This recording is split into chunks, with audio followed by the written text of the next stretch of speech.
Hi hello ನಮ್ಮೂರು YouTube ಚಾನಲ್ಗೆ ತಮಗೆಲ್ಲರಿಗೂ ಸ್ವಾಗತ ಸುಸ್ವಾಗತ ಅಂತ ಹೇಳ್ತಾ ಇವತ್ತಿನ ಸಂಚಿಕೆಯಲ್ಲಿ central board of secondary education 12th result CBSE ನ 12th ರಿಸಲ್ಟ್ ಅನೌನ್ಸ್ ಆಗಿದೆ.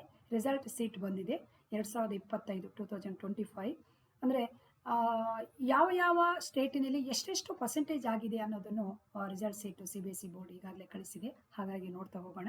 ಅದಕ್ಕಿಂತ ಪೂರ್ವದಲ್ಲಿ ಡ್ಯೂರೇಷನ್ ಆಫ್ ಎಕ್ಸಾಮ್ ಯಾವಾಗ ಪ್ರಾರಂಭ ಆಗಿತ್ತು ಅಂದರೆ ಫೆಬ್ರವರಿ 15ಕ್ಕೆ 2025 ಸ್ಟಾರ್ಟ್ ಆಗಿದ್ದು ಏಪ್ರಿಲ್ 2025 ಅಂದರೆ ಒಂದೂವರೆ ಹೆಚ್ಚು ಕಡಿಮೆ ಒಂದೂವರೆ ತಿಂಗಳ ತನಕ ಎಕ್ಸಾಮ್ ನಡೆದಿರುವಂಥ ಎಕ್ಸಾಮ್ ಇದು. ಯಾಕಂದರೆ ಫೆಬ್ರವರಿ 15 ಮಾರ್ಚ್ ಅಲ್ಲಿವರೆಗೂ ನಡೆಯುತ್ತದೆ.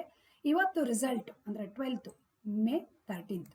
ಯಾವಾಗಲೂ ಈಗ CBSE ವಿದ್ಯಾರ್ಥಿಗಳು ಮತ್ತು ಶಿಕ್ಷಕರು ಪೋಷಕರು ಇರ್ಬೋದು, ರಿಸಲ್ಟ್ ಯಾಕೆ ಬಂದಿಲ್ಲ ಅಂತ ಸ್ವಲ್ಪ ಆತಂಕ. ಇನ್ನೂ ರಿಸಲ್ಟ್ ಬಂದಿಲ್ಲಲ್ಲ, ಯಾಕಂದರೆ ಸ್ಟೇಟ್ ಬೋರ್ಡ್ನೇನೆಲ್ಲ ರಿಸಲ್ಟ್ ಬಂದುಬಿಡ್ತು, CBSE ರಿಸಲ್ಟ್ ಯಾಕೆ ಬಂದಿಲ್ಲ ಅನ್ನೋದು ಕೆಲವರಲ್ಲಿ ಆತಂಕ ಇತ್ತು. ಅನೇಕರು ಕಾಲ್ ಮಾಡಿ ಕೂಡ ಕೇಳ್ತಾ ಇದ್ರು. ಯಾಕಂದರೆ CBSE ಅಷ್ಟು ಬೇಗನೆ ರಿಸಲ್ಟ್ ಕೊಡ್ಲಿಕ್ಕೆ ಆಗೋದಿಲ್ಲ. ಯಾಕಂದರೆ ಒಂದು ಇಡೀ ನಮ್ಮ ಭಾರತ ದೇಶಕ್ಕೆ ಕೊಡಬೇಕಾಗುತ್ತದೆ ಒಂದು ರಿಸಲ್ಟ್. ಹಾಗಾಗಿ ಸಮಯವನ್ನು ತೆಗೆದುಕೊಳ್ಳುತ್ತದೆ. ಯಾಕಂದರೆ ಅಷ್ಟು ಸಮಯ ಬೇಕಾಗುತ್ತದೆ. ಯಾಕಂದರೆ ಮಗು 1 ವರ್ಷವೋ ಓದಿರುತ್ತದೆ, ಸ್ಟಡಿ ಮಾಡಿರುತ್ತದೆ, ಅದನ್ನು ಒಂದು ವೀಕ್ನಲ್ಲೋ ಅಥವಾ 15 ಡೇಸ್ನಲ್ಲೋ ರಿಸಲ್ಟ್ ಕೊಡಲಿಕ್ಕೆ ಬರುವುದಿಲ್ಲ. ಯಾಕಂದರೆ ಎಕ್ಸಾಮ್ ಮುಗಿಯದೆ ತುಂಬ ಸಮಯ ತೆಗೆದುಕೊಂಡಿರುತ್ತದೆ. 1.5 ತಿಂಗಳ 2 ತಿಂಗಳ ಎಕ್ಸಾಮಿಗೆ ಅಷ್ಟು ಸಮಯ ಬೇಕು ಅಂದಾಗ ಇನ್ನು ರಿಸಲ್ಟ್ ಕೊಡಲಿಕ್ಕೆ ಅದಕ್ಕಿಂತ ಡಬಲ್ ಸಮಯ ಬೇಕಾಗುತ್ತದೆ. ಹಾಗಾಗಿ ಅಷ್ಟು ಬೇಗನೆ ಕೊಡ್ಲಿಕ್ಕೆ ಆಗುವುದಿಲ್ಲ.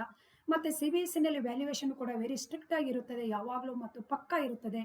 ಹಾಗಾಗಿ ಅದ್ರ ಬಗ್ಗೆ ಒಂದು 3 ಮಾತೇ ಇಲ್ಲ ಅಂತ ಹೇಳ್ಬೋದು. ಪಕ್ಕ ವ್ಯಾಲ್ಯೂಯೇಷನ್ ಆಗಿರುತ್ತದೆ, ಅಷ್ಟು ಸಮಯವನ್ನು ತೆಗೆದುಕೊಂಡಿರುತ್ತದೆ. ಈಗ ನಾವು ನೋಡಿದ ಹಾಗೆ ಈ ಸ್ಟೇಟ್ ಬೋರ್ಡಿನಲ್ಲಿ 12th ಅಲ್ಲಿ ಅದು ಯಾವ ರೀತಿಯಾಗಿ ಸೆಕೆಂಡ್ PUCಯಲ್ಲಿ ಯಾವ ರೀತಿ ರಿಸಲ್ಟ್ ಆಗ್ಬಿಡ್ತು ಅಂದರೆ ಒಂದು ವಾರ 5 ದಿವಸದಲ್ಲಿ ವ್ಯಾಲ್ಯೂಯೇಷನ್ ಮುಗಿದು 3 ದಿವಸಕ್ಕೆ ರಿಸಲ್ಟ್ ಬಂದ್ಬಿಡ್ತು. ಅದು ಎಷ್ಟು ಮಟ್ಟಿಗೆ ಸಮಂಜಸ, ಎಷ್ಟು ಪರ್ಫೆಕ್ಟ್ ಆಯಿತು, ಎಷ್ಟು ಸಕ್ಸಸ್ಫುಲ್ ಆಯಿತು ಅನ್ನೋದ್ರ ಬಗ್ಗೆ ಗೊತ್ತಾಗುತ್ತದೆ. ಯಾಕಂದರೆ ಕೆಲವು ಮಕ್ಕಳುಗಳು ಕಂಪಲ್ಸರಿ ರಿವ್ಯಾಲ್ಯೂಯೇಷನ್ ಹಾಕಿದ್ರು, ಮತ್ತೆ ಎಕ್ಸಾಮ್ ತಗೊಂಡ್ರು. ಹೀಗೆ ಅನೇಕ ರೀತಿಯ ಒಂದು ಗೊಂದಲ ಉಂಟಾಯಿತು. ಒಂದು ವಾರದಲ್ಲೆಲ್ಲ ರಿಸಲ್ಟ್ ಕೊಡ್ಲಿಕ್ಕೆ ಆಗೋದಿಲ್ಲ. ಎಕ್ಸಾಮ್ ಮುಗಿದು ಅಥವಾ ವ್ಯಾಲ್ಯೂಯೇಷನ್ ಮುಗಿದು ಒಂದು ವಾರಕ್ಕೆ ರಿಸಲ್ಟ್ ಸಿಗುತ್ತದೆ ಅಂದರೆ ಅದು ಎಷ್ಟು ಸಮಂಜಸ, ಎಷ್ಟು ಪರ್ಫೆಕ್ಟ್ ಆಯಿತು, ಎಷ್ಟು ಸಕ್ಸಸ್ಫುಲ್ ಆಯಿತು ಅನ್ನೋ ಪ್ರಶ್ನೆಗಳು ಉದ್ಭವ ಆಗುತ್ತದೆ. ಕೆಲವರಿಗೆ ಇದು ಒಳ್ಳೆಯದು ಅನಿಸಿರ್ಬೋದು, ಆದರೆ ಮತ್ತೊಂದು ರೀತಿಯಲ್ಲಿ ನಾವು ನೋಡಿದಾಗ ಅದು ಅಷ್ಟು ಸಕ್ಸಸ್ಫುಲ್ ಆಗಿರುವುದಿಲ್ಲ. ಯಾಕಂದರೆ ಮಕ್ಕಳುಗಳು ರಿವ್ಯಾಲ್ಯೂಯೇಷನ್ ಹಾಕಿದ್ದಾರೆ, ಎಕ್ಸಾಮ್ ಬರಿತಾ ಇದ್ದಾರೆ. ಹಾಗಾಗಿ ಅಷ್ಟು ಸಕ್ಸಸ್ಫುಲ್ ಅಲ್ಲ ಅನ್ನೋದನ್ನು ನಾನಿಲ್ಲಿ ಹೇಳಲಿಕ್ಕೆ ಬಯಸ್ತೀನಿ. ಆದರೆ ನಮ್ಮ CBSEಯಲ್ಲಿ ಮಾತ್ರ ರಿಸಲ್ಟ್ ಪಕ್ಕಾ ಇರುತ್ತದೆ. ಯಾಕಂದರೆ 1.5 ತಿಂಗಳ ವ್ಯಾಲ್ಯೂಯೇಷನ್ ನಡೀತಾ ಇರ್ತೈತಿ. ಹಾಗಾಗಿ ಅದು ಪಕ್ಕಾ ವ್ಯಾಲ್ಯೂಯೇಷನ್ ಆಗಿರುತ್ತದೆ ಅಂತ ಅದರಲ್ಲಿ ಏನು 3 ಮಾತೇ ಇರೋದಿಲ್ಲ ಅಂತ ಹೇಳ್ತಾ ಇವತ್ತಿನ ಒಂದು ರಿಸಲ್ಟ್ 12th ರಿಸಲ್ಟ್ ಯಾವ ರೀತಿ ಯಾವ ಸ್ಟೇಟ್ನಲ್ಲಿ ಎಷ್ಟೆಷ್ಟು ಪರ್ಸೆಂಟೇಜ್ ಆಗಿದೆ ಅನ್ನೋದನ್ನು ನೋಡ್ತಾ ಹೋಗೋಣ. ಅದಕ್ಕಿಂತ ಪೂರ್ವದಲ್ಲಿ ಲಾಸ್ಟ್ ಇಯರ್ ವಿದ್ಯಾರ್ಥಿಗಳು ಎಷ್ಟು ಕೂತಿದ್ರು CBSE ಎಕ್ಸಾಮ್ ಬರೀಲಿಕ್ಕೆ, ಈ ವರ್ಷ ಎಷ್ಟು ಕೂತಿದ್ದಾರೆ ಅನ್ನೋದನ್ನು ಕೂಡ ಅವ್ರು ಕೊಟ್ಟಿದ್ದಾರೆ.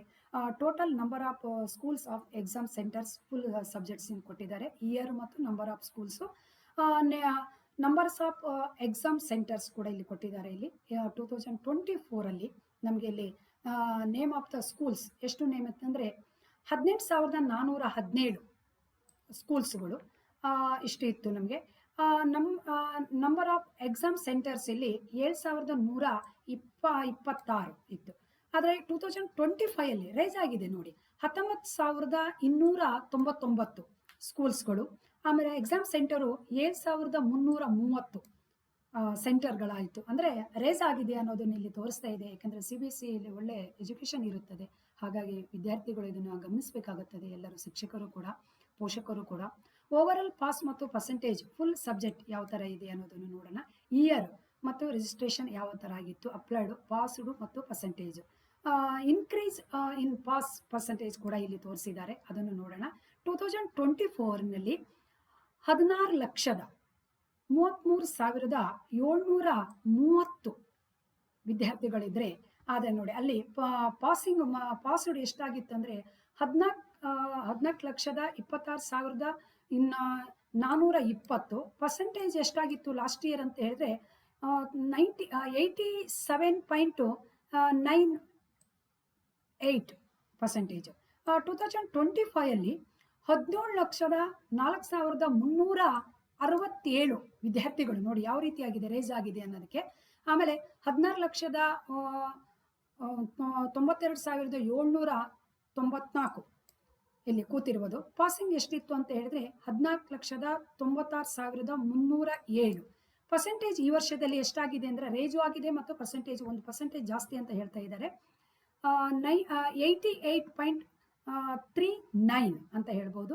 0.41% ಜಾಸ್ತಿ ಆಗಿದೆ ಅಂತ ಹೇಳ್ತಾ ಇದ್ದಾರೆ. ಅಂದರೆ ಲಾಸ್ಟ್ ಇಯರ್ಗಿಂತನೂ ಈ ವರ್ಷದಲ್ಲಿ ಇನ್ಕ್ರೀಸ್ ಆಗಿದೆ CBSE ನಲ್ಲಿ ಅಂತ ತೋರಿಸ್ತಾ ಇದ್ದಾರೆ. ಗುಡ್ ಅಂತ ಹೇಳ್ಬೋದು. ಆಮೇಲೆ ಇಲ್ಲಿ ಅವರವರ ಸ್ಟೇಟ್ ವೈಸ್ ಯಾವ ಸ್ಟೇಟಿನಲ್ಲಿ ಎಷ್ಟೆಷ್ಟು ಪರ್ಸೆಂಟೇಜ್ ಆಗಿದೆ ಅನ್ನೋದನ್ನು ನೋಡೋಣ. ನೇಮ್ ಆಫ್ ದ ರಿಜಿಸ್ಟ್ರೇಷನ್ ಇಲ್ಲಿ ಯಾವ ಥರ ಪಾಸಿಂಗ್ ಆಗಿದೆ. ಫಸ್ಟ್ ಬಂದು ವಿಜಯವಾಡದ ಪರ್ಸೆಂಟೇಜ್ ಎಷ್ಟಾಗಿದೆ ಅಂತ ಹೇಳಿದ್ರೆ 99.60 ಪ್ರಥಮ ಸ್ಥಾನ, ಫಸ್ಟ್ ಪ್ಲೇಸಲ್ಲಿದೆ ವಿಜಯವಾಡ. ತ್ರಿವಂಡ್ರಂ ಕೇರಳ ಬಂದುಬಿಟ್ಟು 99.32 ಕೇರಳ ಸೆಕೆಂಡ್ ಪ್ಲೇಸಲ್ಲಿದೆ.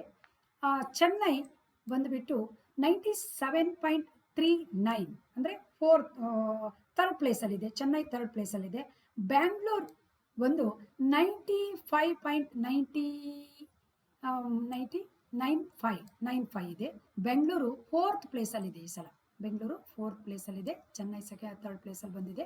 ಡೆಲ್ಲಿ ಈಸ್ಟ್ ಮತ್ತು ವೆಸ್ಟ್ ಈ ಥರ ಕೊಟ್ಟಿದ್ದಾನೆ. ಇದೆಲ್ಲ ಬೇರೆ ಬೇರೆ. ಡೆಲ್ಲಿದು ಕೂಡ ಈ ಸಲ ಪರ್ಸೆಂಟೇಜ್ ಆ ಲೆಕ್ಕದಲ್ಲಿ ಕಡಿಮೆನೇ ಇದೆ. 95.37 ಬಂದಿದೆ ಡೆಲ್ಲಿ. ಹಾಗೆ ಲಾಸ್ಟ್ ಬಂದುಬಿಟ್ಟು 17 ಪ್ಲೇಸಲ್ಲಿರುವಂಥದ್ದು ಪ್ರಯಾಗ್ರಾಜ್ನಲ್ಲಿ 79.53% ಇದೆ. ಲಾಸ್ಟ್ ಪರ್ಸೆಂಟೇಜ್ ಇದು ಅಂತ ಹೇಳ್ಬೋದು. ಅದು ಬಿಟ್ಟರೆ ವಿಜಯವಾಡ ಫಸ್ಟ್ ಇದೆ, ತ್ರಿವಂಡ್ರಂ ಸೆಕೆಂಡ್ ಇದೆ, ಚೆನ್ನೈ ಥರ್ಡ್ ಇದೆ, ಬೆಂಗಳೂರು ಫೋರ್ತ್ ಪ್ಲೇಸ್ ಇದೆ. ನಮ್ಮ ಬೆಂಗಳೂರು ಫೋರ್ತ್ ಪ್ಲೇಸಲ್ಲಿ ಬಂದಿದೆ ಈ ಸಲ. 95.95 ಬಂದಿದೆ ರಿಸಲ್ಟ್ ಅಂತ ಹೇಳ್ತಾ.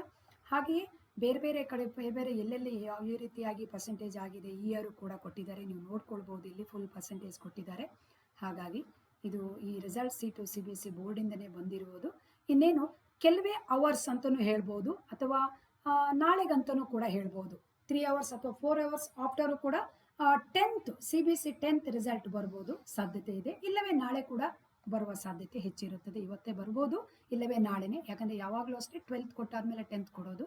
ಹಾಗಾಗಿ ಇವತ್ತು 10th ಬರುವ ಸಾಧ್ಯತೆ ಇದೆ, ಇಲ್ಲವೇ ನಾಳೆ ಬರ್ಬೋದು ಅಂತ ಹೇಳ್ತಾ ಇವತ್ತಿನ ಒಂದು ಸಂಚಿಕೆಯನ್ನು ಮುಗಿಸ್ತಾ ಇದ್ದೀನಿ. Thank you. Bye bye.